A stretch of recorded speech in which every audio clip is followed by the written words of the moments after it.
പണ്ട് പണ്ട് അപ്സര സ്ത്രീകൾ മണമുള്ള പാരിജാത പൂക്കൾ കൊണ്ടൊരു മാലയുണ്ടാക്കി.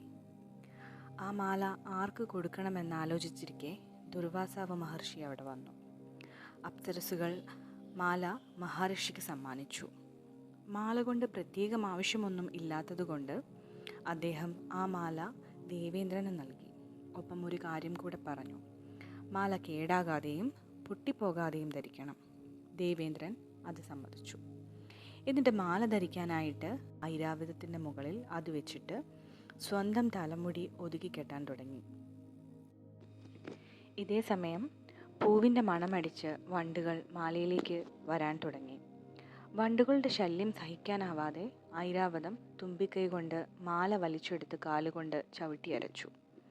ഇത് തന്നെ അപമാനിക്കാനാണെന്ന് ദുർവാസാവ് തെറ്റിദ്ധരിച്ചു. കോപിഷ്ഠനായ അദ്ദേഹം ഇന്ദ്രനും ദേവന്മാർക്കും ജരാനരകൾ ബാധിക്കട്ടെ എന്ന് ശപിച്ചു. ഇതോടെ ഇന്ദ്രൻ ധർമ്മസങ്കടത്തിലായി. ശാപമോക്ഷം നൽകണമെന്ന് അപേക്ഷിച്ചു. അമൃത് കഴിച്ചാൽ ജരാനരകൾ മാറും എന്നും അമരത്വം ലഭിക്കുമെന്നും ദുർവാസാവ് മഹർഷി ഉപദേശിച്ചു. അങ്ങനെ ദേവന്മാർ മഹാവിഷ്ണുവിനെ കണ്ട് സങ്കടം പറഞ്ഞു. പാൽക്കടലിൻ്റെ അടിത്തട്ടിലുള്ള അമൃത് കടഞ്ഞെടുക്കാൻ ദേവന്മാരെ കൊണ്ട് മാത്രം കഴിയില്ല. അതിനാൽ ശത്രുക്കളായ അസുരന്മാരെയും ഒപ്പം കൂട്ടണമെന്ന് മഹാവിഷ്ണു വ്യക്തമാക്കി. അങ്ങനെ ദേവന്മാരും അസുരന്മാരും ഒരുമിച്ച് പാലാഴി കടയാൻ തുടങ്ങി. മന്ദരാപർവ്വതം മത്തായും വാസുകി എന്ന ഉഗ്രവിഷമുള്ള സർപ്പത്തെ കയറായും ഉപയോഗിച്ചുകൊണ്ടാണ് പാലാഴി കടഞ്ഞത്. വാസുകിയുടെ തലഭാഗം അസുരന്മാരും വാൽഭാഗം ദേവന്മാരും വലിക്കുന്നതിൻ്റെ ഇടയിൽ മന്ദരാപർവ്വതം താഴ്ന്നുപോയി. മഹാവിഷ്ണുവിൻ്റെ രണ്ടാമത്തെ അവതാരമായ കൂർമ്മം അവതാരത്തിലൂടെ മഹാവിഷ്ണു മന്ദരാപർവ്വതത്തെ ഉയർത്തിക്കൊണ്ടുവന്നു. അതിനുശേഷം വീണ്ടും പാലാഴി കടയാൻ തുടങ്ങി. അതിനിടയിൽ വാസുകി ഛർദ്ദിക്കുകയും കാളകൂടം എന്ന മാരക വിഷം പുറത്തു വരികയും ചെയ്തു. ലോകനാശകാരകമായ ആ വിഷം പരമശിവൻ പാനം ചെയ്തു. വിഷം അകത്തു പോകാതെയിരിക്കാൻ പാർവതി ശിവന്റെ കഴുത്തും പുറത്തേക്ക് പോകാതെയിരിക്കാൻ വിഷ്ണു ശിവന്റെ വായയും അടച്ചു പിടിച്ചു. വിഷം പരമശിവന്റെ കണ്ഠത്തിൽ അടിഞ്ഞുകൂടി കണ്ഠം നീല നിറമായി. അങ്ങനെയാണ് ശിവന് നീലകണ്ഠൻ എന്ന പേര് ലഭിച്ചത്. ഈ ദിവസമാണ് ശിവരാത്രിയായി ആചരിക്കുന്നത്. പാലാഴി കടയുന്നതിൻ്റെ ഇടയിൽ പലതരം ദിവ്യവസ്തുക്കളും ഉയർന്നു വന്നു. അവസാനം ധന്വന്തരി അമൃതകുംഭമായി പുറത്തേക്ക് വന്നു. ഉടനെ അസുരന്മാർ അമൃത് തട്ടിയെടുത്ത് പാതാളത്തിലേക്ക് പോയി. ദേവന്മാര് വീണ്ടും അഭയം തേടി വിഷ്ണുവിൻ്റെ അടുക്കിലേക്കെത്തി.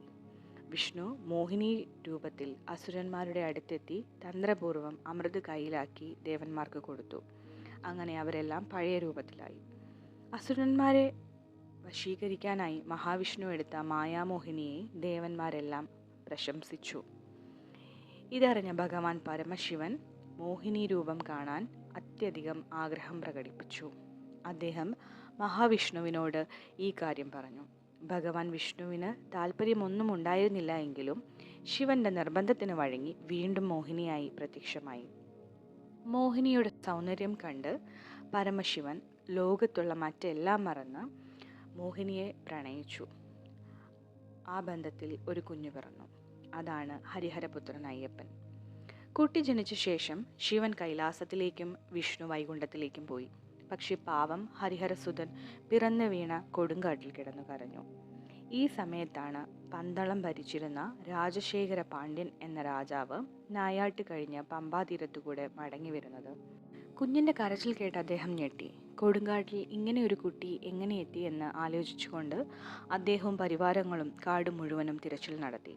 അതിൻ്റെ ഇടയിൽ തേജസ്വരൂപനായ കുട്ടിയെ കണ്ട് അവനെയും കൊണ്ടാണ് രാജാവ് സംഘവും കൊട്ടാരത്തിലേക്ക് പോയത്. അതിനൊരു കാരണവും ഉണ്ടായിരുന്നു.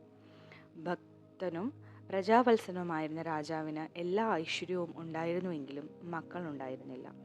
അങ്ങനെ അദ്ദേഹത്തിൻ്റെ ദത്തുപുത്രനായി ആ കുട്ടി വളർന്നു. അവനെ കിട്ടിയപ്പോൾ കഴുത്തിൽ ഒരു മണി ഉണ്ടായിരുന്നതുകൊണ്ട് മണികണ്ഠൻ എന്ന് പേരിട്ടു. ആ മണികണ്ഠനാണ് ധർമ്മശാസ്താവായ ഭഗവാൻ ശ്രീ അയ്യപ്പൻ.